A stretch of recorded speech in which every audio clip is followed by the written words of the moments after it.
There are few things in life that carry as much personal meaning as something that's been in your family for generations. For me, that thing was a tree. Not just any tree, a towering, ancient oak that had stood proudly in our front yard for over a century. It was planted by my great-grandfather the year he bought the property, a symbol of our family's roots, history, and pride. It shaded the front porch, its massive limbs spreading wide like welcoming arms. Every summer it filled the air with the rustle of leaves and the laughter of neighborhood kids playing beneath it. My father had built a swing on one of the lower branches when I was 5. That swing stayed there until my own son used it. People around here knew that tree. It was practically a landmark. But of course, the homeowners association had other thoughts.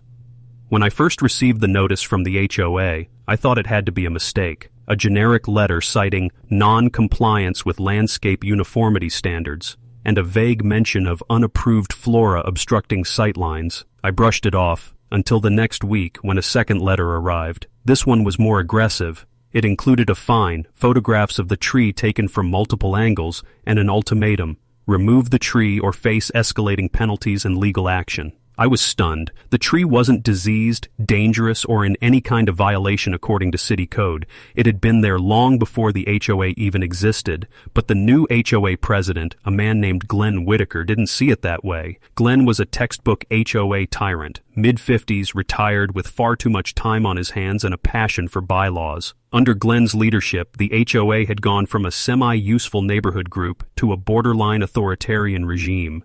Lawn lengths were measured, paint colors needed approval, even seasonal decorations were under surveillance. And apparently, my tree had made his personal hit list. I attended the next HOA meeting trying to plead my case. I came prepared with historical records, photos, even an old city permit from decades ago proving the tree was protected under a heritage clause. But it didn't matter. Glenn and his loyal board of rule-obsessed followers had already made up their minds. They claimed the tree's roots were endangering the community sidewalk, even though no one had reported any issues and the pavement was perfectly level. They said its branches posed a potential liability hazard, even though it had been pruned regularly by professionals. In the end, it was clear they just didn't like how it looked. It didn't fit their manicured, HOA-approved vision of suburban uniformity. Weeks passed. I tried everything: petitions, hiring a lawyer, even reaching out to the city. But the HOA was relentless. Fines were stacking up.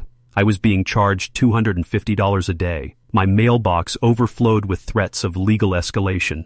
They even began sending landscaping contractors to my property without notice. Then one morning, I came home from a short trip to find a bright orange notice nailed to the tree itself. Final notice. Tree scheduled for removal.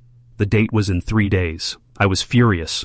I felt like someone was coming to tear out a piece of my family's soul. That tree wasn't just part of the property, it was part of us. But then, as I stood staring up at its wide canopy, an idea began to form. If the HOA wanted a war over landscaping and appearances, then fine, I'd give them one. But I wasn't going to go down begging. I was going to hit them exactly where it hurt most: their image. You see, Glenn and the rest of the HOA had just spent a small fortune renovating the neighborhood's front entrance. A gleaming stone monument sign, flower beds, trimmed hedges, the whole thing screamed exclusive community. It was their pride and joy, their proof of elevated property values, and it sat on common ground owned and maintained by the HOA itself. And here's the thing, they built it without filing the proper city permits. So, I got to work. I started with a deep dive into public records. It took a few days, but I confirmed what I suspected. No permits for the electrical wiring or signage lighting. No soil testing documents. Not even a landscaping permit. Technically, it was illegal construction on public easement land.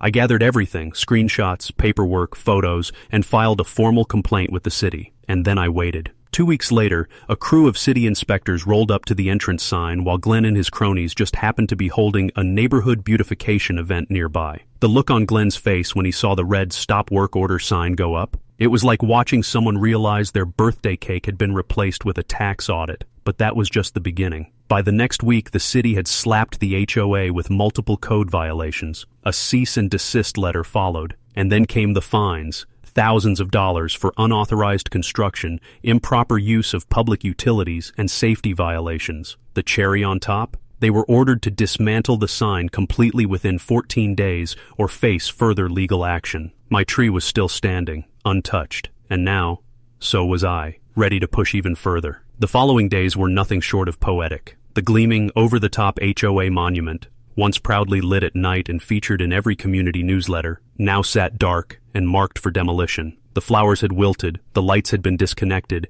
and the sign itself was shrouded in caution tape like a crime scene. Residents driving past began to notice. Whispers started. The pristine image Glenn had worked so hard to build was cracking, and the HOA was scrambling to contain the damage. Behind closed doors, they were in full panic mode. The fines were stackies. Ning up fast, and without any city permits to fall back on, their only option was to comply. At the next board meeting, instead of holding their usual smug roll call of neighborhood violations, the topic was survival, legal survival, financial survival, reputation survival, and through all of it, my tree stood tall.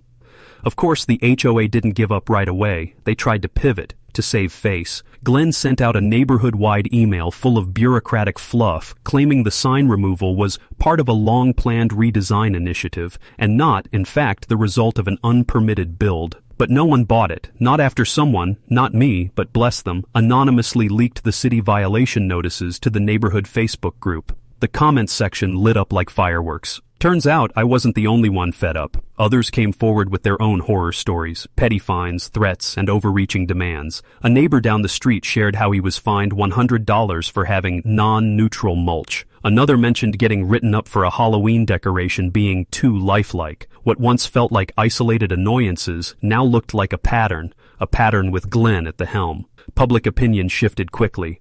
I had been the quiet guy with the big tree. Now I was the quiet guy who had taken on the HOA and actually won something. But I wasn't done. With the monument sign ordered to be removed, I made my next move. This time by going directly to the residents. I printed out copies of the heritage tree certificate, old family photos with the oak, and a short letter explaining the situation. I left a stack in the local community center and another at the coffee shop near the entrance. I didn't rant or accuse anyone. I simply laid out the facts, and it worked. People started showing up on my lawn, not to protest but to show support. Families who had taken prom photos under the tree, neighbors who remembered when it had been decorated with lights during the holidays. Even a few longtime residents said they thought it was protected under city rules and were shocked the HOA tried to remove it. The final blow came when the city arborist got involved. Someone, perhaps one of the many suddenly sympathetic neighbors, flagged the situation to the Urban Tree Preservation Department. Within a week, the city arborist conducted a formal inspection of the oak. The results were clear. The tree was not only healthy, but designated as a heritage tree due to its age, size, and historical significance. With that classification, the HOA could no longer legally demand its removal. Any attempt to do so would result in steep fines against them. And just like that, the balance shifted completely. Glenn's authority, once absolute, was now under fire. At the next HOA election, a group of previously silent homeowners banded together to vote out 3 of the board members, including Glenn. A new president took over, a younger woman named Clara, who openly admitted the HOA had become too controlling and promised to focus on community, not control. Within weeks, the new board reversed the fines against me, removed the threat of tree removal, and even issued a formal apology in the monthly newsletter. The monument sign? Gone. Replaced with a modest wooden post with the neighborhood name and a couple of hanging flower baskets. Peace returned to the neighborhood, but it was a different peace, one that was quieter, more respectful. The rules were still there, of course, but they were enforced with logic, not obsession. And more importantly, people had found their voice. The HOA was no longer feared.